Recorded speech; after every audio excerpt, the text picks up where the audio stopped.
Hello, amazing law students. Welcome to the third episode of JD with Katie, where I share my journey in law school with you. Before we begin this video, I want to thank my sponsors, LexisNexis, one of the leading legal research and legal information platform. I've been using LexisNexis since first year, and it's not only effective, but super easy to use. Watch this video till the end, and they've got a surprise for you. So in today's episode, I'm going to take you through the OCI process and the alternatives to OCIs for those who didn't find the right fit or wanted to take part in the unregulated recruit process. So before we begin with the tips, I just wanted to put out a disclaimer that these tips are going to be based off of my experiences, so I recommend that viewers use their own judgment to determine which tips they think would apply best to their legal careers. So OCIs are on-campus interviews, and essentially law firms interview students through a regulated recruit process. So I did my OCIs in September, and I did about 10 interviews, which included government, small firms, mid-sized firms, and even large Bay Street firms. And because I chose about 10 interviews, my day began at 9 a.m. and ended at 4:30 p.m. And thankfully, the 2L recruit ended with me accepting my dream job. Number 1. Determining the number of interviews to take. Determining the number of interviews to take is essential.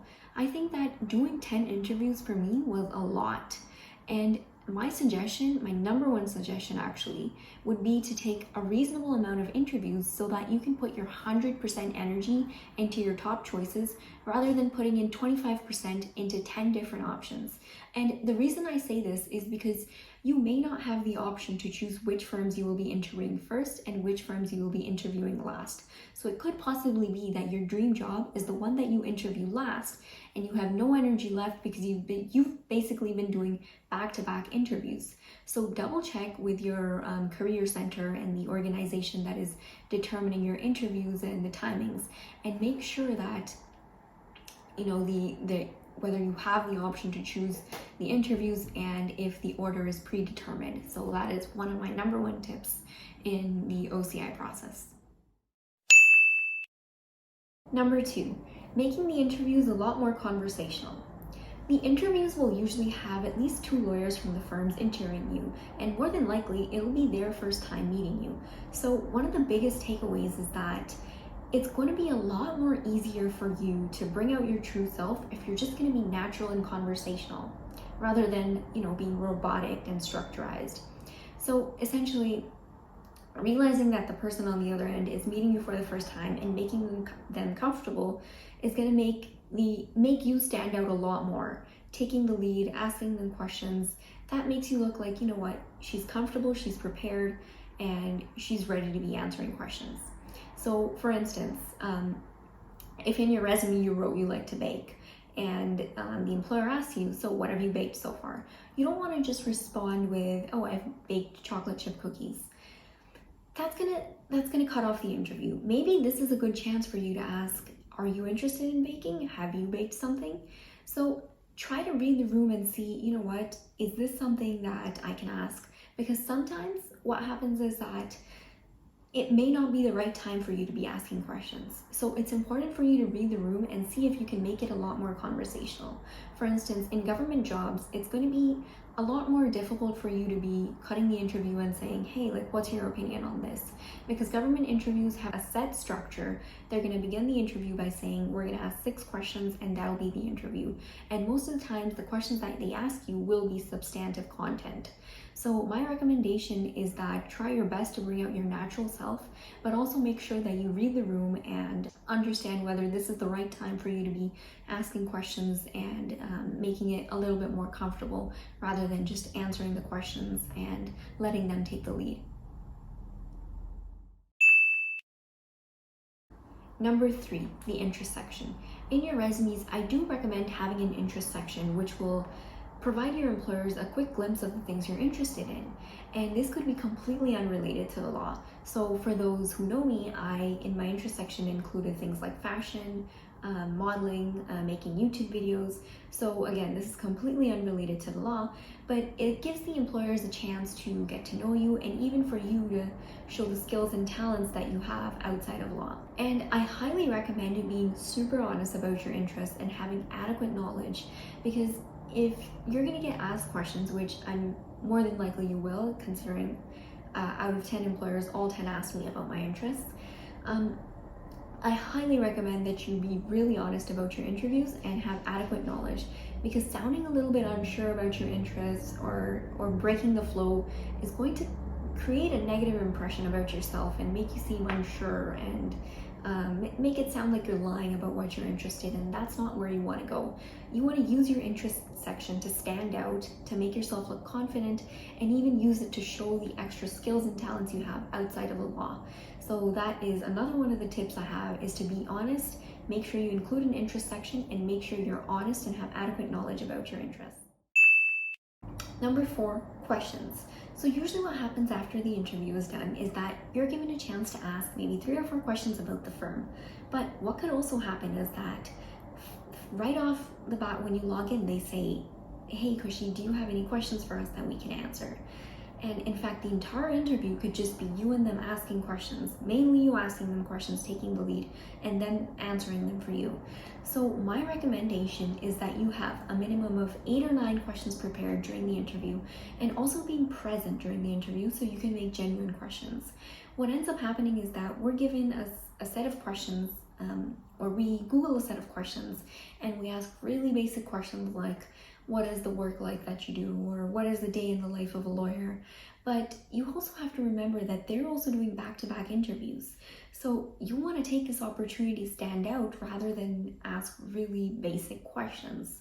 And in fact, one of the ways you can stand out is by showing some of the research that you've done and taking a genuine interest in the work that the firm does.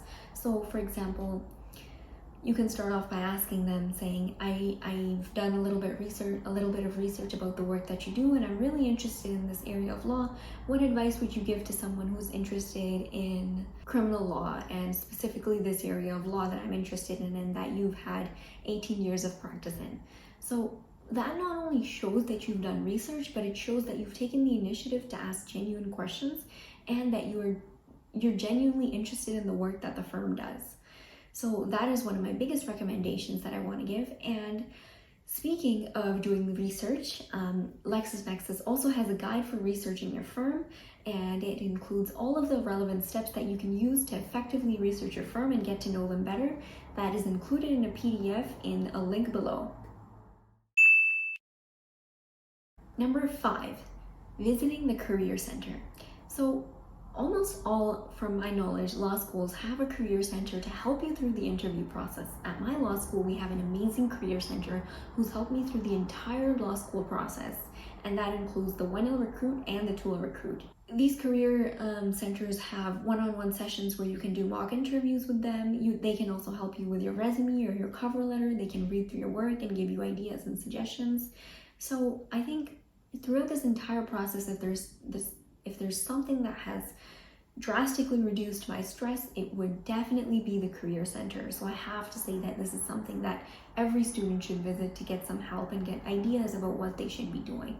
And I know that this entire process can be really stressful, so don't worry. In the beginning, we received an entire package which provided us information about the before, after, and during interview tips and protocol that we should be following. So I do highly recommend that you visit your career center and ask them for help, which will guide you through the process and give you one-on-one advice specific to your situation. So the next thing I do want to talk about is thank you emails. So first things first, do 100% send that thank you email, unless if stated otherwise. Some firms do say, please don't send us these emails. Do check on their website page. There's going to be usually a tab for students that says we don't need thank you emails, save your time. And that's usually because they're going to be interviewing a lot of students, and replying back to all of these students can be a tedious job for them as well. So unless stated otherwise, do send it. And what's actually important is what you write in your thank you email. Most of the times, students will just copy paste a generic thank you email saying, thank you so much. It was an absolute pleasure meeting you. Looking forward to hearing back from you. That's not what I'm talking about. What I'm talking about in a thank you email is mentioning what advice you got from them, what you really liked learning about them, what you're looking forward to in this firm. And if you're truly interested, you can also say, this is one of my top choices that I'm looking forward to. But don't be saying that it's the top choice for all of the firms, because it'll come to a point where you're going to have to decide. And if you mention that they are your top choice and you end up rejecting their offer, it's not going to look too good on you. But most importantly, do make your thank you email really genuine and really cater to what you spoke about in your interview, and that will really make you stand out. So next, I just want to talk a little bit about call day. And call day is essentially when law firms will be calling you. Even firms that haven't sent you an email of intent can be calling you. So don't think that because you didn't get an email of intent, you won't be getting a call. You can definitely be getting a call from law firms that haven't sent you that email. But calls can begin from as early as 8 a.m. in the morning. But I'd say be prepared well before 8 a.m., like at least at 7:30. I got my earliest call at around 7:56 or 7:57. But my point of saying this is that don't just be waking up at around like 8 a.m. and hoping that you'll get a call, because even if you do get a call, you're gonna have to have your calendar open and ready, and you're gonna have to have dates that you can say that work out for you.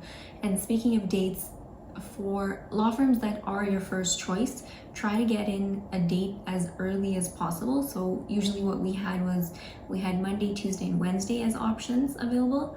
But if it's your top choice, then get in the in-firm interview as early as possible, so Monday, and that will help with callbacks. So that is one of my recommendations. And also do have your calendar open and ready to go for that call. I think what happened on my call day was that I woke up and I was like scrambling through my calendar to see like if that works or not. So don't do that. Have your calendar open and ready, and definitely do not have your phone on do not disturb the night before. And if you do, make sure it stops at least well before 8 a.m. So those are just some of the tips that I want to be giving out. So many people choose not to do the regulated recruit process or just aren't able to find the right fit during the OCI process. There's 3 important tips that I want to give out to students who are doing the unregulated recruit process, especially since this pathway is the one I chose during my first year. Number 1, staying connected with lawyers through LinkedIn. I highly recommend that you create a LinkedIn account and stay connected with lawyers within the field that you're interested in. The reason I suggest this is because LinkedIn is not only a good place to get to know the different kinds of work that lawyers do, but also seek job opportunities, since the app itself provides tools which allows you to specify the kind of job that you're looking for and connects you with employers that are hiring.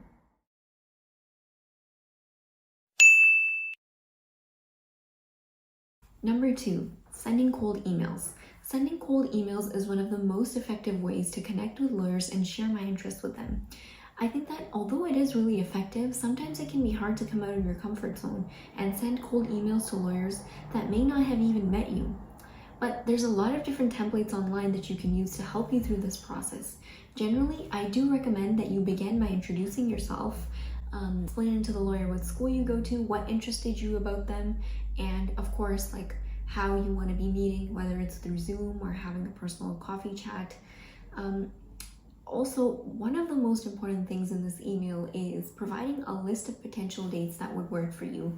This will show initiative and genuine interest in the meeting, and it will also show the lawyer or whoever you're meeting that you're taking this time off to meet with them, and this is the time slots that are available, and also that if this doesn't work out, you're willing to accommodate according to their schedule. Number 3, sending follow-up emails. Sending follow-up emails is essential, especially because sometimes what can happen is that you send in an email saying, introducing yourself and asking to meet the lawyer, but you may not even get a reply in the next week or so. And it's hard to just assume that you're being ignored, but in fact, what's happened many times is that it can slip up out of their minds. They may not have even received the email. And so sending a follow-up email will not only show that you're taking genuine interest in meeting up with them, but will also provide them a reminder that you're still waiting on a reply. So I do suggest waiting at least a week before you send a follow-up email, but don't think of it as they're trying to ignore you, because genuinely this is something that I do see myself as well. We get a lot of emails and it's not always easy to reply back to all of them on time, so I can only imagine how difficult it must be for lawyers. But do send the follow-up email and don't be discouraged if you don't get a reply immediately. So that's it for today. Thank you so much for watching this video all the way till the end. And as promised, there is another Amazon gift card giveaway. All you have to do is tag a law student below and you'll be entered into the draw. Also, one more thing, LexisNexis is giving 250 star reward points if you enter the secret code KHUSHIDAVE, KHUSHIDAVE, and this 250 rewards points will be added onto your list and you can win a lot more prizes and rewards throughout the end of the year. So make sure to enter the secret code and enter in to the Amazon gift card giveaway, which is happening on Facebook, YouTube, and Instagram. You can tag any one of your law school friends there. The more tags, the more chances to the giveaways. Thank you so much once again, and see you in the next episode.